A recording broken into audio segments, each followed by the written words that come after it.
मरकुस बाब नंबर 13। बैतुल मुकद्दस पर आने वाली तबाही। उस दिन जब ईसा बैतुल मुकद्दस से निकल रहा था तो उसके शागिर्दों ने कहा, उस्ताद देखें कितने शानदार पत्थर और इमारतें हैं। ईसा ने जवाब दिया, क्या तुमको ये बड़ी बड़ी इमारतें नजर आती हैं? पत्थर पर पत्थर नहीं रहेगा, सब कुछ ढहा दिया जाएगा। मुसीबतों और इज़ार सानी की पेशनगोई। बाद में ईसा जैतून के पहाड़ पर बैतुल मुकद्दस के मुकाबिल बैठ गया। पतरस, याकूब, यूहन्ना और इंद्रियास अकेले उसके पास आए। उन्होंने कहा, हमें जरा बताइए ये कब होगा, क्या क्या नजर आएगा, जिससे मालूम होगा कि ये अब पूरा होने को है। ईसा ने जवाब दिया, खबरदार रहो कि कोई तुम्हें गुमराह न करे। बहुत से लोग मेरा नाम लेकर आएंगे और कहेंगे, मैं ही मसीह हूँ। यूं वो बहुतों को गुमराह कर देंगे। जब जंगों की खबरें और अफवाहें तुम तक पहुंचेगी तो मत घबराना, क्योंकि लाजिम है कि ये सब कुछ पेश आए। तो भी अभी आखिरत नहीं होगी।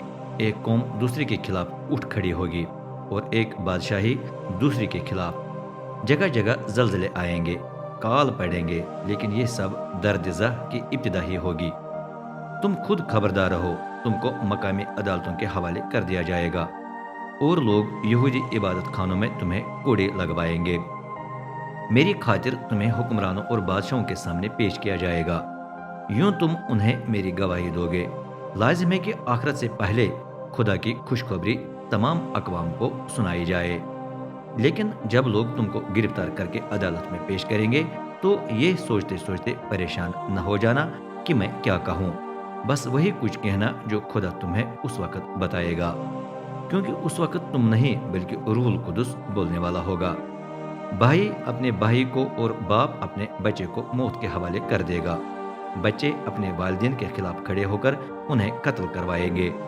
सब तुम से नफरत करेंगे इसलिए कि तुम मेरे पैरोकार हो, लेकिन जो आखिरत तक कायम रहेगा उसे नजात मिलेगी।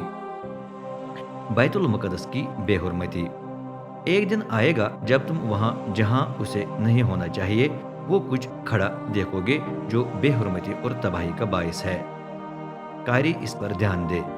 उस वक्त यहूदिया के रहने वाले भागकर पहाड़ी इलाके में पनाह लें। जो अपने घर की छत पर हो वो न उतरे, न कुछ साथ ले जाने के लिए घर में दाखिल हो जाए।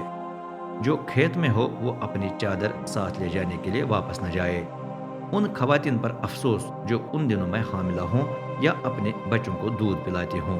दुआ करो कि ये वाक़ा सर्दियों के मौसम में पेश न आए, क्योंकि उन दिनों में ऐसी मुसीबत होगी कि दुनिया की तख्लीक से आज तक देखने में न आई होगी।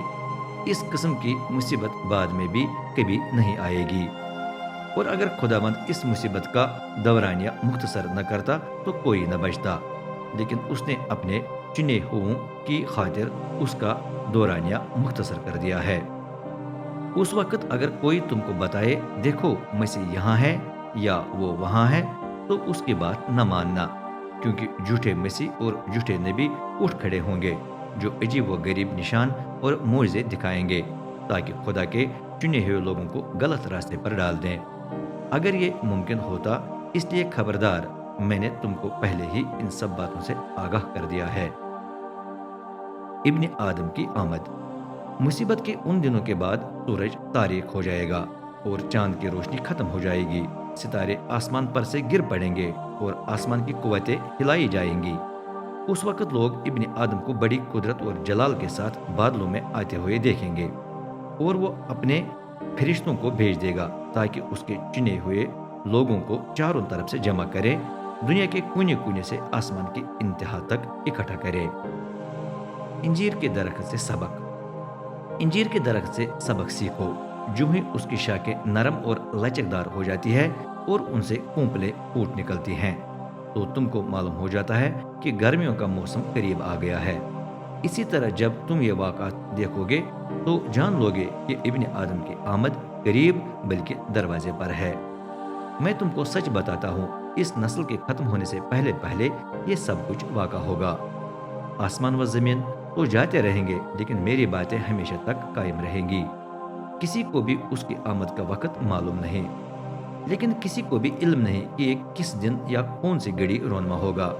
آسمان کے فرشتوں اور فرزند کو علم نہیں بلکہ صرف باپ کو۔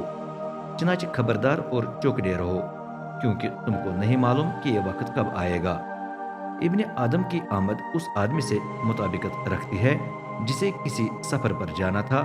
گھر چھوڑتے وقت اس نے اپنے نوکروں کو انتظام چلانے کا اختیار دے کر ہر ایک کو اس کی اپنی ذمہ داری سونپ دی۔ دربان کو اس نے حکم دیا کہ وہ چوکس رہے۔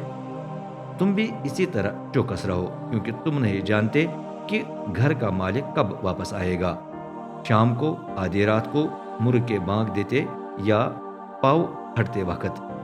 ایسا نہ ہو کہ وہ اچانک آ کر تم کو سوتے پائے۔ یہ بات میں نہ صرف تم کو بلکہ سب کو بتاتا ہوں، چوکس رہو۔